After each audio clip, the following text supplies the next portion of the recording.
Hello everyone, I welcome you all to this new session of Daily Current Affairs. So today we'll discuss important updates for the day 31st of August 2020. So let us get into the session. We'll first start with the words of the day part. First word is vaticinate. It means foretell the future. Hindi meaning is bhavishyavani. Synonyms are augur and portent. Antonyms are narrated and recounted. So the sentence that can be formed here is he vaticinated a period of peace for the continent. Second word is immure. It means enclose or confine someone against their will. Hindi meaning is kaid karna. Synonyms are confine and incarcerate. Antonyms are release and free. Sentence that can be formed here is her brother was immured in a lunatic asylum. Third word is apposite. It means apt in the circumstances or in relation to something. Hindi meaning for this word is uchit. Synonyms are suitable and befitting. Antonyms are inappropriate and irrelevant. So the sentence that can be formed here is it is an apposite quotation. Fourth word is snub. It means rebuff, ignore or spurn disdainfully. Hindi meaning is apman. Synonyms are insult and humiliate. Antonyms are regard and praise. So the sentence that can be formed here is he snubbed faculty members and students alike. Fifth and the last word is torment. It means severe physical or mental suffering. Hindi meaning is kast. Synonyms are agony and suffering. The antonyms are pleasure and joy. So the sentence that can be formed here is their deaths have left both families in torment. So that's all for the words of the day. Let us move to the questions of the day part. The question for the day is recently which one of the following countries launched its first exchange traded derivatives market and clearing house? Answer is option B, Saudi Arabia. Let me tell you that what is an exchange traded derivative, or also you can say exchange traded derivatives contracts. So they are standardized derivative contracts such as futures and options contracts that are transacted on an organized futures exchange. And if we talk about the clearing house, so it is an intermediary between buyers and sellers of financial instruments. So the Saudi Stock Exchange, which is also called as Tadawul, so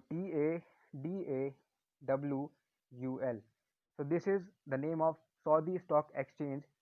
So they launched their country's first exchange traded derivatives market and clearing house as mentioned in the question as part of their strategy to make its equity markets more attractive to foreign investors. Also, they use Nasdaq technology. So the Saudi Futures 30, called as S SF30 Index Futures contract. It is based on the MSCI Tadawul 30, also known as MT30, and this is the first exchange derivative, you can say first exchange traded derivatives product. And moving on to the second question. Recently, Foundation Day of the Association of Renewable Energy Agencies of States areas was observed. When was areas established? Answer is option C, 2014. So the important things that we need to keep in mind here is that Ministry of New and Renewable Energy, also known as MNRE in short form you can say, is the nodal agency at the central level for promotion of grid connected and off-grid renewable energy in the country. Now these programs are implemented in the close coordination with state nodal agencies, also known as SNAs, for renewable energy and repeating renewable energy as RE. So all the SNAs have knowledge and experience in planning and implementation of renewable energy programs. So it was felt necessary to merge all the SNAs the state nodal agencies, so that they can interact and learn from each other's experiences and also share their best practices and knowledge regarding technologies and schemes, or you can say programs. Hence, this Association of Renewable Energy Agencies of State, abbreviated as AREAs, has been formed and registered as a society on 27th August 2014. You note the date, 27th of August 2014, under Society Registration Act 1960. So the Union Minister for New and Renewable Energy is the patron of the association. Moving on to the third question. Under which section of the Jammu and Kashmir Reorganization Act 2019, Ministry of Home Affairs has notified rules of transaction of business for the government of Union Territory of Jammu and Kashmir recently? Answer is option C, section 55. So let us understand that section 55 of the act, and according to that, the Lieutenant Governor of the state of the, I mean this UT of J&K, make rules on the advice of the Council of Ministers for the allocation of business to the ministers, and the you can say more convenient transaction of business with the ministers, including the procedure to be adopted in case of a difference in opinion between the LG, Lieutenant Governor, and the Council of Ministers or a minister. So as per the rules, there will be almost 39 departments in the J&K, and police, public order, all India services, and anti-corruption will fall under the executive function of the LG, that is Lieutenant Governor of Union Territory of Jammu and Kashmir. So if we talk about background of this, so the central government on 5th of August 2019, you may very well remember the date.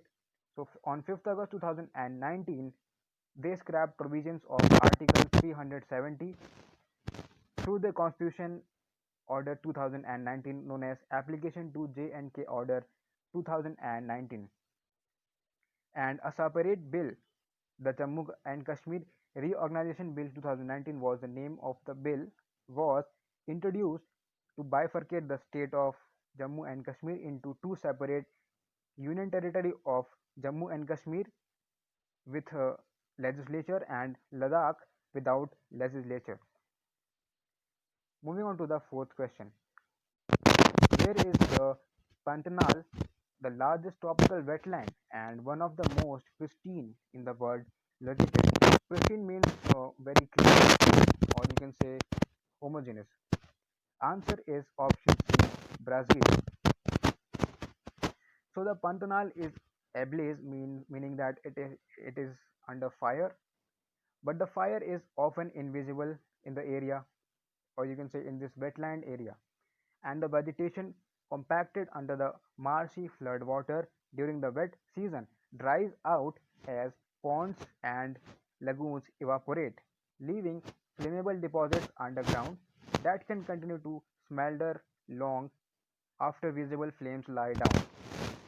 Also, the fires are worst in 15 years of history, and the flames threaten the region's biodiversity, rich with tapirs, pumas, capybaras, and the world's most dense population of jaguars.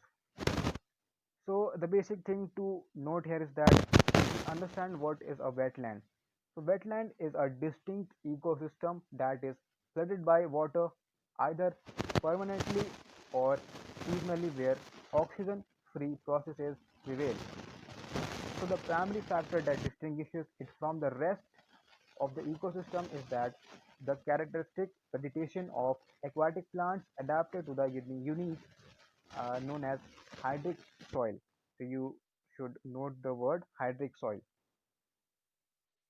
Fifth question is, recently through a PIL, the provisions of National Commission for Minority Education Institution NCMEI Act 2004 has been challenged, which is against PMA Pi Foundation case pertaining to which year?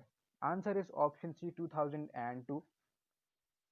So the petitioner's argument is that the NCMEI Act, this is called National Commission for Minority Education Institution Act 2004. Uh, this identifies minorities at the national level and not at the state level, thereby depriving and preserving minorities in the states of their constitutional rights. Also, the center's notification under Section 2F of this Act, which identifies Muslims, Christians, Sikhs, Buddhists, Parsis, and Jain as minorities at the central level, is against the judgment of this TMA Pi Foundation case of the year 2002. So, the Supreme Court in the TMA Pi Foundation case in that year held that the union of determining religious and linguistic minorities would be a state affair and not the central affair. Also, it authorized the state government to regulate minority educational institutions in this TMA Pi Foundation case. The sixth question is, recently which union ministry has launched the Chhavni COVID Yodha Sanrakshan Yojana? So the answer is option D, Ministry of Defense. So this Chhavni COVID Yodha Sanrakshan Yojana is a group life insurance scheme to be implemented through LIC, Life Insurance Corporation of India, and it will cover more than 10,000 employees in all 62 cantonment boards in event of any unfortunate fatal calamity with an assurance cover of rupees 5 lakh each. Moving on to the seventh question. Consider the following statements about distribution of legislative subjects. First statement is Article 246 adopts a threefold distribution of legislative power between the Union and the states. Second statement is the subject-wise distribution of the powers is given in the three list of the seventh schedule of the Constitution, and they are list 1 union list, the list second is the state list, and the list third is the concurrent list. Concurrent you can say. Third statement is union list includes 95 subjects, state list includes 52 subjects, and the concurrent list includes 59 subjects. Fourth statement and the last statement is recently Punjab Assembly has passed a resolution and rejected Centre's recent farm ordinances and proposed Electricity Amendment Bill 2020 as it stands against Constitution of India. So the question is, which of the above statement is false? You can pause the video here and you can reread the statements listed here. So answer to this question is option C, 3 only. So the first statement is correct, the second statement is also correct, and the fourth statement is also correct. But the third one is wrong because union list includes 97 subjects and not 95 subjects, and state list includes 59 subjects and not 52, and the concurrent list includes 52 subjects and not 59 subjects. Currently, there are 97 subjects in the union list, but there were 99. So, as per the 101st Amendment Act, the total subjects from the union list have been reduced from 99 to 97. So, the two the two subjects known as 92 and 92C have been omitted. So 92 was taxes on the sale or purchase of newspapers and on advertisements published therein, and 92C was taxes on services. So these two have been omitted as per 101st Amendment Act, and there are only 97 state subjects in the union list as per today. Also, recently Punjab Assembly has passed a resolution and rejected Centre's recent farm ordinances because these Centre's recent farm ordinances reform steps actually will be allowing free movement of agricultural produce between states and let the farmers decide to whom they want to sell their crops. So the One of the ordinances prohibits state government from levying any market fee, cess, or you can say taxes on farmers and traders. The problem is that in this way, state governments would lose income from agricultural produce, market committee controlled trading, and this will in fact increase their debt. Also, the proposed Electricity Amendment Bill 2020 has been opposed by Punjab government because this amendment bill actually centralizes the power sector through establishment of electricity contract enforcement authority, and all these stands against constitution of India. You can research on the web about this. Eighth question is, which one of the following organizations runs the Blue Plaque scheme, under which Noor Inayat Khan will be commemorated with distinct Blue London Plaque? Answer is option A, English Heritage. Yeah. So the she was World War Second spy, and her name is Noor Inayat Khan. She is the first woman of Indian origin to be commemorated by the distinct Blue London Plaque, also an emblem of English heritage pride. The plaque, which is called the plaque, has been placed on the house at Toshin Street, Bloomsbury, London, where Noor Inayat Khan once lived. So the idea of placing commemorative plaques on historically significant buildings was first introduced in the year 1963, and the idea was to honor important people and organizations who have lived or worked in London buildings. Moving on to the ninth question, which IIT has introduced one of its kind course to teach classical scientific texts to students in Sanskrit? Answer is option B, IIT Indore. So they have started teaching with uh, Bhaskaracharya's mathematical treatise known as Leelavati, and it is of almost 1000 years ago. So more than 750 people from across the globe have signed up for the this course that started on August 2020 in August 2020, and this IIT Indore has lined up fortnightly programs to teach metallurgy, astronomy, medicines, and plant sciences in Sanskrit. So students can study the classical Indian scientific texts in their original forms, that is Sanskrit, and converse about them in the ancient languages. And tenth question and the last question is, which one of the following days is celebrated on 30th of August every year?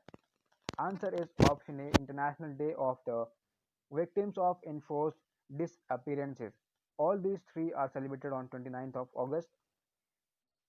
So in 2010, by the resolution number known as, you can say called as 65/209 of UN General Assembly, welcomed the adoption of the International Convention for the Protection of All Reasons from Enforced Disappearance, and decided to declare the 30th August as the International Day of the Victims of Enforced Disappearances, to be observed beginning in the year 2011. So that's all for the session, and if you think this video helped you to raise your awareness about important updates and happenings around the world, please leave a like on this video, and if you have any suggestions, do write in the comment section. We'll reply to it soon, and subscribe the channel for daily and important updates on a regular basis. Thank you very much for listening to me. Have a very good day ahead.